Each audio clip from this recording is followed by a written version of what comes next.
ইরানে যুক্তরাষ্ট্রের হামলার পরিকল্পনায় অনুমোদন দিয়েছেন দেশটির প্রেসিডেন্ট ডোনাল্ড ট্রাম্প।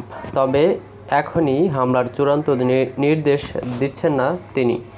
মূলত ইরান শেষ পর্যন্ত তাদের পারমাণবিক কর্মসূচি পরিত্যাগ করে কিনা এটি দেখতে অপেক্ষা করছেন তিনি।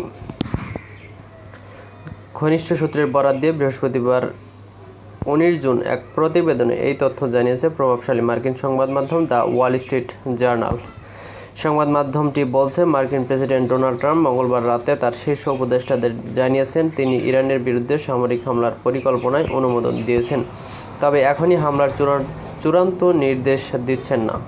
ইরান শেষ পর্যন্ত তাদের পারমাণবিক কর্মসূচির পরিত্যাগ করে কিনা সেটাই দেখতে তিনি অপেক্ষা করছেন। এই পরিকল্পনার মধ্যে অন্যতম লক্ষ্য হিসেবে বিবেচনায় রয়েছে ইরানের সুদৃঢ়ভাবে সুরক্ষিত ফোর্দো পারমাণবিক সমৃদ্ধিকরণ কেন্দ্র। এটি পাহাড়ের নিচে অবস্থিত এবং সামরিক বিশ্লেষকদের মতে সাধারণ অস্ত্রে এই স্থাপনা ধ্বংস করা প্রায় অসম্ভব। শুধুমাত্র সবচেয়ে শক্তিশালী বোমা দিয়েই এটিকে আঘাত করা সম্ভব। এর আগে হোয়াইট হাউসে সাংবাদিকদের সঙ্গে আলাপকালে ট্রাম্প বলেন, আমি ইরানে হামলা করতে পারি, আবারও নাও করতে পারি। তিনি আবারও ইরানের প্রতি নিঃশর্ত আত্মসমর্পণের দাবি পুনর্ব্যক্ত করেন এবং বলেন, আগামী সপ্তাহটা খুব গুরুত্বপূর্ণ হতে যাচ্ছে, সম্ভবত এক সপ্তাহেরও কম সময়ের মধ্যে। এর আগে ইরানের সর্বোচ্চ নেতা আয়াতুল্লাহ আল খামেনি বলেন, ইরান কখনোই আত্মসমর্পণ করবে না এবং যুক্তরাষ্ট্র যদি সামরিক হস্তক্ষেপ করে তবে তার ফলাফল হবে অপূরণীয় ক্ষতি।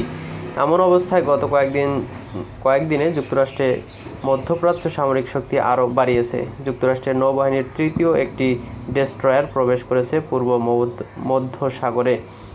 ভূমধ্যসাগরে, আর একটি দ্বিতীয় এয়ারক্রাফট ক্যারিয়ার স্ট্রাইক গ্রুপ পাঠানো হচ্ছে আরব সাগরের দিকে। যুক্তরাষ্ট্রের প্রতিরক্ষা দপ্তর পেন্টাগনের পক্ষ থেকে বলা হয়েছে, এই প্রস্তুতি প্রতিরক্ষামূলক, তবে এতে মার্কিন বাহিনী আরও ভালো অবস্থানে থাকবে।